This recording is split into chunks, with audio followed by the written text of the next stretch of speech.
ఓం సదాశివసమారంభాం వ్యాసశంకరమధ్యమాం అస్మదాచార్యపర్యంతాం వందే గురు పరంపరాం.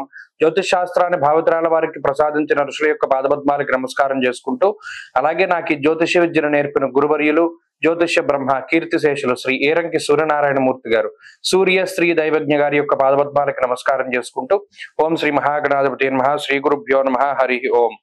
వీక్షకులందరికీ నమస్కారం. కర్కాటక రాశి వారికి ఈ వారం మిశ్రమమైనటువంటి ఫలితాలు గోచరిస్తూ ఉన్నాయి. ప్రత్యేకించి అష్టమ శని యొక్క దోషం తొలగిపోయినటువంటి తర్వాత మొదటి వారం కాబట్టి ఒకంత ప్రశాంతత ఉంటుంది. అయితే కుజస్తంభనం ద్వారా వ్యయస్థానమందు కుజుని యొక్క స్థితిని అనుభవిస్తూ స్థిరత్వం లేక, ప్రశాంతత లేక, నిద్ర పట్టక, ఖర్చు ఎక్కువగా ఉండి అనేక రకాలైనటువంటి ఉపద్రవాలను ఎదుర్కొంటూ గత ఆగస్టు దగ్గర నుండి ఇప్పటి వరకు ఈ కుజస్తంభన వ్యయస్థానంలో పడ్డటువంటి బాధల నుండి బయటపడేటువంటి స్థితి కూడా ఈ వారం నుండే లభిస్తూ ఉన్నది. అంటే రెండు గ్రహాల తాలూకు పీడ తొలగిపోయినది కాబట్టి ఈ వారంలో ఆ గ్రహాల తాలూకు ఇబ్బందుల నుండి కొంత బయటపడతారు. అయితే ఒక కుజుడు గురించి మనం చూసుకుంటే జన్మ కుజుని యొక్క స్థితి కూడా ఈ రాశి వారికి ఉన్నది. వ్యయస్థానమందు ఇచ్చే ఫలితం వేరు, జన్మ రాశి యందు ఇచ్చే ఫలితం వేరు కాబట్టి ఈ రెండు విషయాలు మనం బేరేజ్ వేసుకోవాలి. నవమ స్థానంలో 5-6 గ్రహాలు ఉన్నటువంటి స్థితిగతులను చూస్తే ఒకంత మిశ్రమమైనటువంటి వాతావరణం. ఇది ప్రత్యేకించి ఆర్థికంగానే ఏర్పడుతుంది.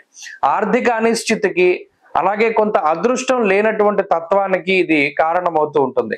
ఏ పనైనా సొంతంగా పూర్తి చేసుకోవాల్సి రావడము, లేదా అదృష్టం తక్కువగా ఉండడం వల్ల కొంత మీరు చేసినటువంటి దానికి తగినటువంటి గుర్తింపు లేకపోవడము, లేదా కష్టపడేటువంటి దానికి ప్రతిఫలం చాలా తక్కువగా ఉండడం ఇత్యాది అంశాలు ఎక్కువగా ఈ రాశి వారిలో కనబడుతూ ఉంటాయి. అయితే ఖర్చు దాన్ని నియంత్రించుకునేటువంటి చేసేటువంటి ప్రయత్నాల్లో కొంత సఫలీకృతం అవుతారు. ప్రత్యేకించి శరీర ఆరోగ్యం మెరుగుపడుతూ ఉంటుంది.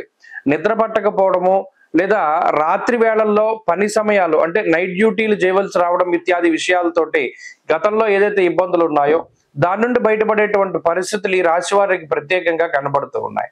అయితే ఇక్కడ జన్మకుజుని యొక్క స్థితి అటు శారీరకమైనటువంటి సమస్యలకి కారణమవుతుంది. అది ఒకంత జాగ్రత్తగా చూసుకోవాలి. అంటే ఏదైనా దెబ్బలు తగులుతూ ఉండడము, మరీ ముఖ్యంగా ఉన్నతాధికారులతోటి సమస్యలు ఉండడం ఇత్యాది విషయాల పట్ల కొంత జాగ్రత్తగా ఉండగలిగితే ఈ వారంలో చాలా వరకు కూడా ముందుకు వెళ్ళిపోవచ్చును. ఇబ్బందికరమైన పరిస్థితులు అంటే ఆ రెండే. ఒకటి శారీరకమైనటువంటి సమస్యలు, ఉన్నతాధికారుల వల్ల వచ్చేటువంటి సమస్యలు. ఇక ఇంకో విషయం ఏంటంటే భూ సంబంధమైనటువంటి లావాదేవీలన్నీ వెనక్కి వెళుతూ ఉంటాయి. శుభ కార్యక్రమాలకు సంబంధించినటువంటి విషయాలన్నీ కొంత వెనక్కి వెళుతూ ఉంటాయి. ఈ రెండు విషయాల్లో కూడా కొంత జాగ్రత్తలు తీసుకోవాలి. అయితే ప్రత్యేకించి కర్కాటక రాశి వారికి కొంత ఉపశమనంగానే ఉంటుంది. గతంలో ఉండేటువంటి ఉపద్రవాల నుండి ఈ వారంలో బయటపడతారు.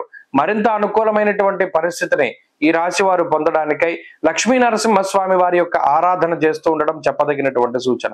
ఈ వారంలో కలిసి వచ్చేటువంటి రోజు గురువారంగా చెప్పవచ్చును. అదృష్ట సంఖ్య 5, అదృష్ట వర్ణము పసుపు.